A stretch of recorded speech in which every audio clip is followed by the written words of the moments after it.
नमस्कार, स्वागत है आपका। इंडिया टीवी देख रहे हैं आप। आपके साथ मैं हूं प्राची पाराशर। पहला धारा 370, फिर सीएए और अब वक्फ बोर्ड की बारी है। सरकार वक्फ बोर्ड की मनमानी पर नकेल कसने की तैयारी कर चुकी है और थोड़ी ही देर में लोकसभा में वक्फ एक्ट संशोधन बिल पेश किया जाएगा। अल्पसंख्यक मामलों के मंत्री किरण रिजिजू लोकसभा में बिल पेश करने वाले हैं। इस बिल में वक्फ बोर्ड के अधिकारों में भारी कटौती का प्रस्ताव है। अभी तक वक्फ बोर्ड को किसी प्रॉपर्टी को वक्फ की प्रॉपर्टी घोषित करने के असीमित अधिकार हैं, लेकिन नए बिल के मुताबिक वक्फ अगर किसी प्रॉपर्टी पर दावा करता है तो सरकारी अधिकारी उसकी जांच करेंगे, उसके बाद ही ये प्रॉपर्टी वक्फ की मानी जाएगी। लेकिन बिल को पेश करने से पहले ही इस पर भारी सियासत हो रही है। मुस्लिम संगठन और ओवैसी की पार्टी पहले से ही इस बिल का विरोध कर रहे थे। अब कांग्रेस और समाजवादी पार्टी भी खुलकर इस बिल के विरोध में आ गई है। कांग्रेस और समाजवादी पार्टी का वक्फ बोर्ड बिल के बारे में क्या कहना है वो मैं आपको बताऊंगी, लेकिन उससे पहले ये जान लेते हैं कि नए बिल में क्या है। जो असीमित अधिकार वक्फ बोर्ड को मिले हुए थे उनमें कैसे सरकार कटौती करने जा रही है, ये आपके सामने रखती हूँ।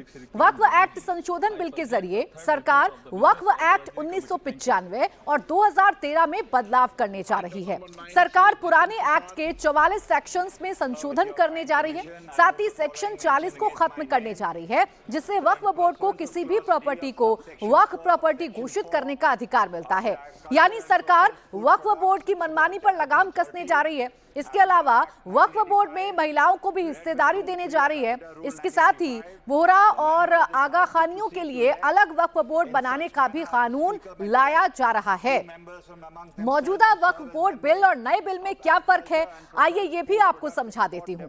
1995 के वक्फ बोर्ड एक्ट के मुताबिक वक्फ बोर्ड जिस जमीन पर अपना दावा करता है उसे कोई सबूत देने की जरूरत नहीं है। सेक्शन 85 में उसे असीमित अधिकार मिले हैं। जिस पार्टी से जमीन ली गई है उसे ही सबूत दिखाने होते हैं। उसे साबित करना होता है कि जमीन वक्फ की नहीं है, उसकी है। वक्फ बोर्ड के फैसले को अभी तक किसी हाई कोर्ट में, किसी भी कोर्ट में चुनौती नहीं दी जा सकती है। पीड़ित पक्ष अधिक से अधिक वक्फ के ट्राइब्यूनल में चुनौती दे सकता है। लेकिन अगर मोदी सरकार का बिल पास हो गया तो ये सब कुछ बदलने वाला है। जो असीमित शक्तियां मिली हुई थी वो असीमित शक्तियां अब कटने वाली हैं अगर ये बिल पास हो जाता है तो। अब वक्फ बोर्ड का ये पूरा मामला है। वक्फ बोर्ड के तौर तरीकों पर मुस्लिम समाज के अंदर से ही आवाज उठती रही है। इसकी वजह है वक्फ बोर्ड की मनमानी और उसे मिले अधिकार। वक्फ बोर्ड पर आरोप लगता है कि वो पहले कब्रिस्तान की जमीन की घेराबंदी करता है, फिर उसके आसपास की जमीन को अपनी करार देता है। अवैध मज़ारों, नई नई मस्जिदों को वक्फ की प्रॉपर्टी घोषित किया जाता है। फिर वक्फ बोर्ड इसके आसपास की जमीन पर अपनी नजरें टिका देता है। यानी कि आरोप है कि वक्फ बोर्ड एक संस्था की तरह, लैंड माफिया की तरह काम कर रहा है और मुस्लिम समाज की तरफ से ही विरोध वक्फ बोर्ड को लेकर कई बार जताया गया है, आवाजें उठाई गई हैं। अब नया कानून अगर पास हो जाता है, ये संशोधन अगर पास हो जाता है तो कई बदलाव हैं जो इसमें देखने को मिल सकते हैं। मेरे सहयोगी शोएब रजा इस वक्त हमारे साथ जुड़ गए हैं। शोएब, मुसलमानों से जुड़ा हुआ मामला है, जाहिर सी बात है इस पर सियासत होगी और सियासत का चेहरा देखने को भी मिल रहा है, लेकिन सबसे बड़ा सवाल यह है कि इसकी जरूरत क्यों आन पड़ी? मोदी सरकार अगर संशोधन कर रही है तो उसके पीछे की क्या वजह है? देखिए प्राची, संशोधन तो पहली बार नहीं है। संशोधन पहले भी होता आया है। 1995 में हुआ, 2013 में जब यूपीए की सरकार थी और डॉक्टर मनमोहन सिंह प्रधानमंत्री थे, उस वक्त के रहमान खान अल्पसंख्यक कार्य मंत्री थे, तो तब भी संशोधन हुआ था। और उस वक्त ये कहा गया था यूपीए सरकार की तरफ से, के रहमान खान अब तक भी कहते हैं कि बहुत मजबूत जो एक्ट है वो हमने बनाया है, संशोधन जो किया है, और बहुत ज़्यादा जो ताकत है हमने वक्फ बोर्ड को दी है। अब ज़मीनों पर कब्जे नहीं होंगे, तमाम बातें उनकी तरफ से कही गई थी। हालांकि ये शिकायतें कम नहीं हुई। अगर आप अभी भी देखें तो एक तरफ जहां ये कहा जा रहा है कि वक्फ बोर्ड को बहुत ज़्यादा जो अधिकार है वो मिले हुए हैं ज़मीनों को लेकर, तमाम चीज़ों को लेकर, लेकिन वक्फ बोर्ड के अधिकारियों से, वक्फ बोर्ड के हालात को जब हम देखते हैं असल में धरातल पर, तो नज़र ये आता है कि खुद वक्फ बोर्ड के जो अधिकारी, जो लोग हैं, वो रोते रहते हैं और ये कहते रहते हैं कि हमारी ज़मीनों को कब्जा लिया गया है। दिल्ली से लेकर उत्तराखंड हो या फिर साउथ के राज्य हो या दूसरे महाराष्ट्र, तमाम जगहों पर आपको इस तरह की हज़ारों शिकायतें मिलेगी जब वक्फ बोर्ड के लोग ये कहते नजर आएंगे कि हमारी ज़मीनों को ही कब्जा कर लिया गया है।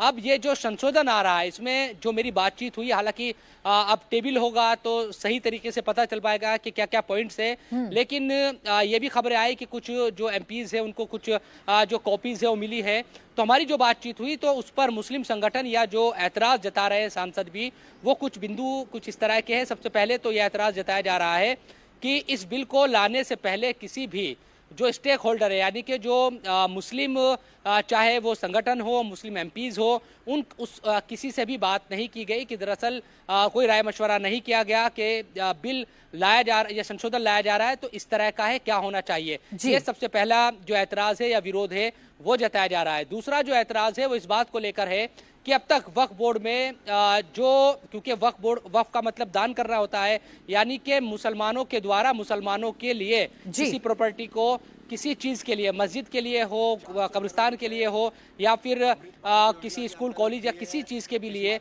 दान करने को कहते हैं वक्फ करना। तो इससे पहले होता था कि जो वक्फ बोर्ड होते हैं, चाहे केंद्रीय वक्फ काउंसिल हो या हर राज्य का स्टेट वक्फ बोर्ड अलग होता है, उसमें सिर्फ मुस्लिम सदस्य हो सकते थे, चाहे वो एमपी हो, एमएलए हो कोटे से या फिर एक देखिए संशोधन सरकार करने वाली है, संशोधन के लिए बाकायदा बिल लाया जा रहा है। ये जब बिल टेबल होगा तो विस्तार से पूरे देश के सामने आएगा कि वक्फ बोर्ड में क्या बदलाव सरकार करने जा रही है। लेकिन जैसा आपने भी कहा कि कोई पहली बार नहीं है जब संशोधन वक्फ बोर्ड में हुए हों, इससे पहले भी हुए हैं, तब इस तरीके का विरोध नहीं हुआ करता था क्योंकि उस वक्त वक्फ बोर्ड को असीमित शक्तियां दी जा रही थी। और इस बार ऐसा कहा जा रहा है कि वक्फ बोर्ड की जो असीमित शक्तियां हैं उन्हें सरकार कम कर सकती है, उन पर नकेल कसी जा सकती है।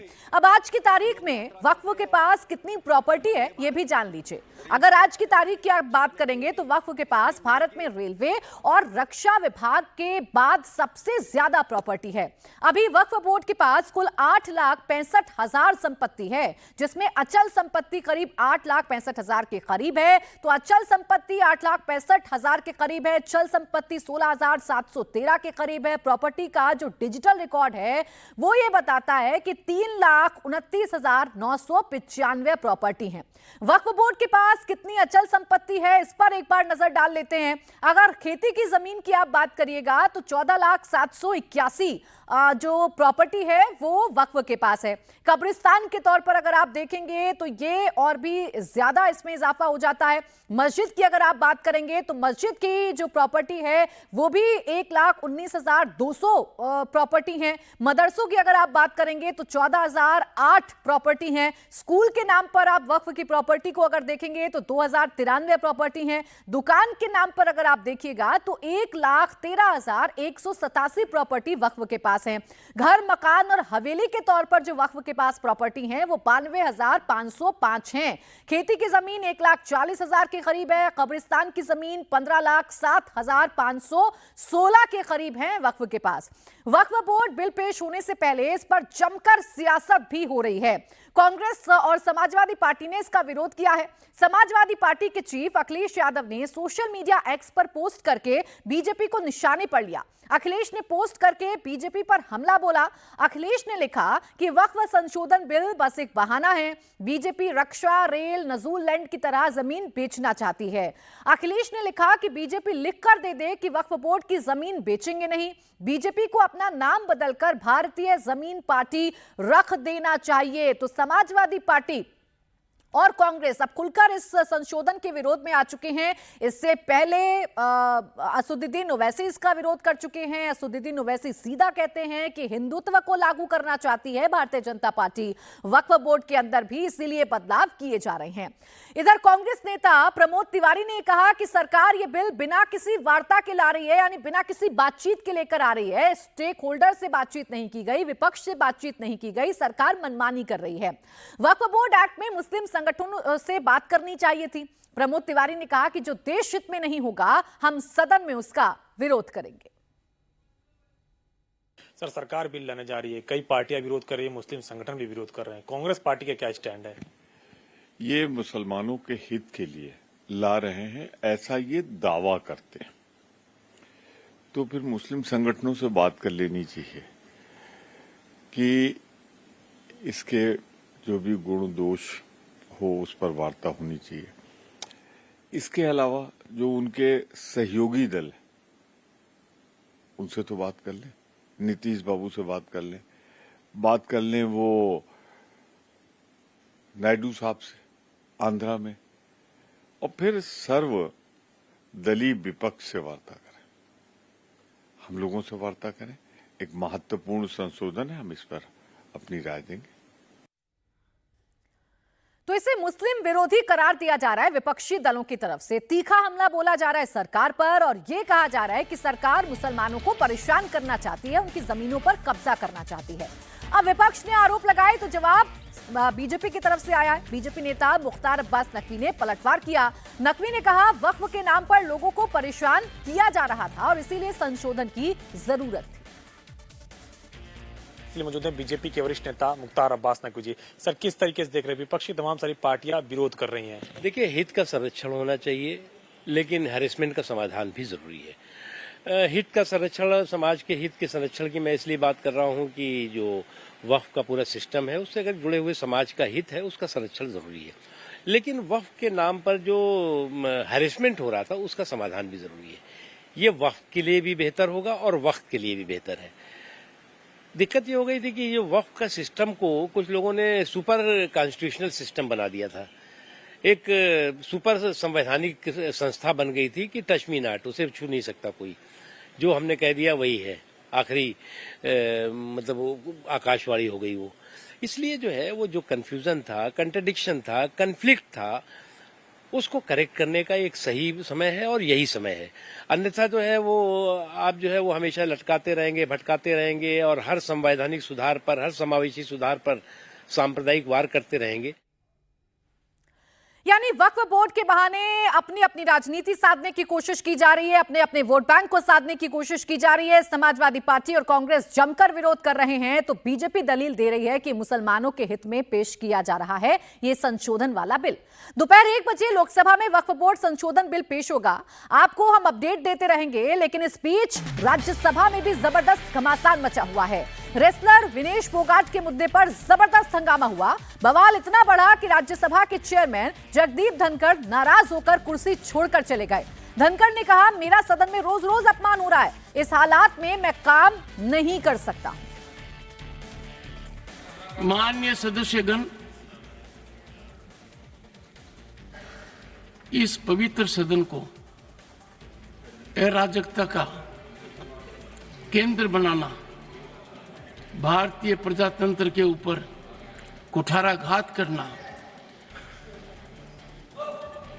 अध्यक्ष की गरिमा को धूमिल करना, शारीरिक रूप से चुनौतीपूर्ण वातावरण करना,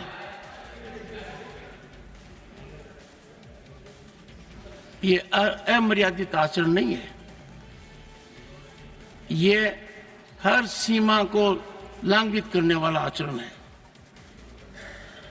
ये सदन इस समय देश की रूलिंग पार्टी के अध्यक्ष को यहां सदन के नेता के रूप में देख रही है।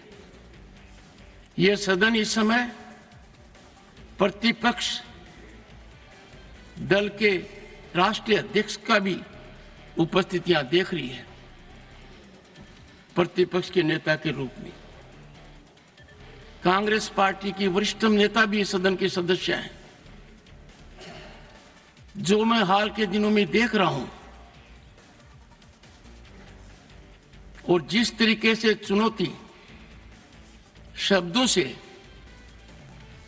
पत्र के द्वारा, अखबार के माध्यम के द्वारा, एक प्रमुख अखबार, नाम नहीं लेना चाहता, कितनी गलत टिप्पणी की है मैंने देखा है। मेरे को यह चुनौती नहीं दी जा रही है, यह चुनौती सभापति के पद को दी जा रही है।